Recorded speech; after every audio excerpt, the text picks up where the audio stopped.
disse que só funciona se os dois lados recuarem de forma simétrica. O assessor russo Yuri Zakov disse que Moscou ainda nem revisou as propostas novas, mas já adiantou que elas provavelmente não serão construtivas e que a Rússia vai se opor fortemente. Agora, sobre as negociações, Zelensky esclareceu que ele não está tendo nenhum diálogo direto com a Rússia. Tá? Tudo o que está sendo conversado está sendo repassado pelos Estados Unidos. Agora, meus amigos, as farpas entre Moscou e a Europa estão escalando de tom, hein? Eu digo isso porque, ao que parece, o Kremlin ficou furioso com as tais falas do secretário-geral da OTAN, Mark Rutte. Como chegamos a comentar em um vídeo do canal, na quinta-feira o Rutte disse que a OTAN deve estar preparada para a escala de guerra que seus avós suportaram e afirmou que eles eram o próximo alvo da Rússia. Pois é, hoje veio a resposta russa, né? O porta-voz do Kremlin, o Dmitry Peskov, foi para a TV estatal e chamou a fala de Merz de irresponsável. Veja só o que ele disse, abre aspas. Esse Rutte parece ser de uma geração que esqueceu como foi a devastação da Segunda Guerra Mundial. Fecha aspas. O Kremlin insiste que essa história de que eles vão atacar a OTAN é absurdo e histeria criada pelos próprios líderes europeus, né? E Putin tem repetido várias vezes que não tem intenção de atacar a Europa. Agora, vale lembrar, no entanto, né, gente, o que Putin disse no início do mês. Ele falou que a Rússia não quer guerra com a Europa, mas se a Europa começar uma, a Rússia está pronta e o conflito acabaria muito rapidamente. A Rússia está pronta e o conflito acabaria muito rapidamente. Será o que ele quis dizer com isso, hein? Escreve aí o que você acha. Bom, meus amigos, se na Europa a preocupação é com exércitos estatais, no Oriente Médio tem um fantasma antigo que está voltando a assombrar os Estados Unidos, hein? É isso mesmo, o Pentágono confirmou que 2 soldados do exército americano e um intérprete civil, também americano, foram mortos em uma emboscada na Síria. O ataque aconteceu ontem, sábado, na região central, em Palmira. Essas, gente, são as primeiras baixas americanas desde a queda de Bashar al-Assad um ano atrás, hein? Agora, Trump, quando estava saindo da Casa Branca para assistir ao jogo de futebol Exército e Marinha em Baltimore, falou com os repórteres. Ele disse o seguinte, abre aspas, nós lamentamos a perda de 3 grandes patriotas na Síria. Fecha aspas. Ele também mencionou que há 3 feridos e disse que foi um ataque do ISIS contra os Estados Unidos e contra a Síria e prometeu retaliação. O porta-voz do Pentágono, Sam Parnell, explicou que os soldados estavam conduzindo o que eles chamam de engajamento com líderes-chave, ou seja, reuniões diplomáticas e estratégicas em campo quando foram atacados. Agora, o cara que teria feito os disparos acabou sendo morto pelas forças sírias. E isso segundo o secretário de Defesa Pete Hegseth. A agência estatal síria SANA e um monitor de guerra disseram que os tiros começaram durante uma visita das tropas americanas à cidade histórica de Palmira.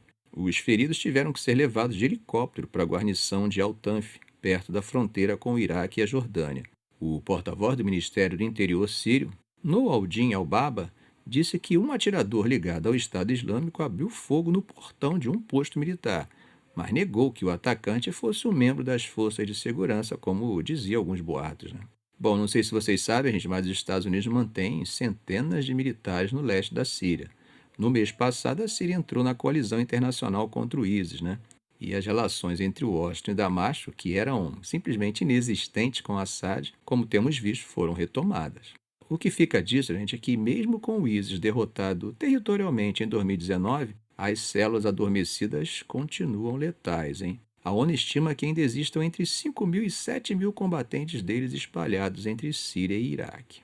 Bom, meus amigos, dando um pulo no continente africano, se soldados dos Estados Unidos são mortos no Oriente Médio, na África foram 6 capacetes azuis, soldados a serviço das Nações Unidas que perderam a vida. O secretário-geral das Nações Unidas, Antônio Guterres, condenou a morte dos 6 capacetes azuis de Bangladesh que foram atingidos no sul do Sudão. Bom, segundo as informações, foi um ataque de drone contra uma base logística em Kadugli. Além dos mortos, 8 ficaram feridos. Guterres chamou o ato de injustificável e disse que isso pode constituir crime de guerra. O chefe do governo interino de Bangladesh, Mohamed Yunus, também se pronunciou e classificou o ataque como um crime sério contra a paz internacional e contra a humanidade. Bom, gente, o exército do Sudão jogou a culpa nas forças de apoio rápido, as RSF, né? Aqueles paramilitares rebeldes que estão em guerra civil com o governo desde abril de 2023. O exército disse que isso revela a abordagem subversiva da milícia. As RSF, ao menos até a hora em que gravei esse vídeo, não haviam comentado. Agora, gente, a região onde isso aconteceu, que é Abyei, é rica em petróleo e disputada palmo a palmo pelo Sudão e pelo Sudão do Sul desde a independência do vizinho em 2011, tá? Ou seja, é um barril de pólvora onde parece que os pacificadores acabam virando alvo, né? Bom, meus amigos, agora vamos dar um pulinho na Ásia e ver como a China tem se adaptado às mudanças conjunturais na geopolítica e na diplomacia mundial. O chanceler chinês Wang Yi está num tour pelo Oriente Médio, Emirados Árabes Unidos, Arábia Saudita e Jordânia. O objetivo é preparar a segunda cúpula China-Estados Árabes no ano que vem. Em reunião com o Sheikh Abdullah bin Zayed, nos Emirados Árabes, Wang falou em elevar as relações a um novo nível e, principalmente, acelerar o acordo de livre comércio com o Conselho de Cooperação do Golfo. E, gente, os números impressionam, tá? O comércio entre a China e a Liga Árabe bateu 1,72 trilhão de yuans. Isso dá uns 241 bilhões de dólares, só nos primeiros 7 meses de 2025, tá? No comunicado conjunto, a China apoiou a soberania dos Emirados e, em troca, os Emirados reforçaram o apoio ao princípio de uma só China, One China Policy, dizendo que Taiwan é parte inalienável do território chinês.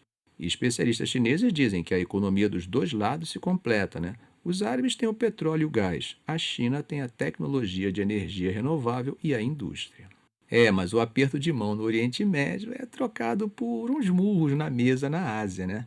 No Mar do Sul da China, a postura do bom parceiro desaparece e qualquer ameaça ao One-China Policy é respondida com vigor. Na sexta-feira à tarde, perto de Sabina Shoal, a guarda costeira chinesa usou barcos de borracha para cortar deliberadamente as cordas das âncoras de vários barcos filipinos. A guarda costeira das Filipinas disse que isso colocou as tripulações em perigo real, porque as correntes e as ondas estavam fortes. Um navio chinês ainda fez manobras de bloqueio à noite, chegando a ficar a apenas 30 metros de um navio filipino. O porta-voz filipino, Jay Tarriela, desabafou, abre aspas, a guarda costeira chinesa agora está visando pescadores comuns, fecha aspas.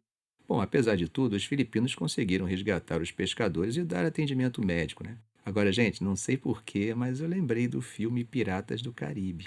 A China, como vocês sabem, não aceita a decisão internacional de 2016 que invalidou suas reivindicações sobre quase todo o mar e promete defender o território a qualquer custo. Enquanto isso, os Estados Unidos, que não reivindicam nada ali, já avisaram. Têm um tratado de defesa com as Filipinas e são obrigados a agir se houver ataque armado. Ao que tudo indica, ao que parece, a China sabe exatamente onde usar a caneta e onde usar a força. Ficamos por aqui. Não sai ainda não. Você gostou do vídeo? Se você gostou, dê um like, inscreva-se no canal, faça um comentário. Eu quero saber a sua opinião, ok? Um grande abraço.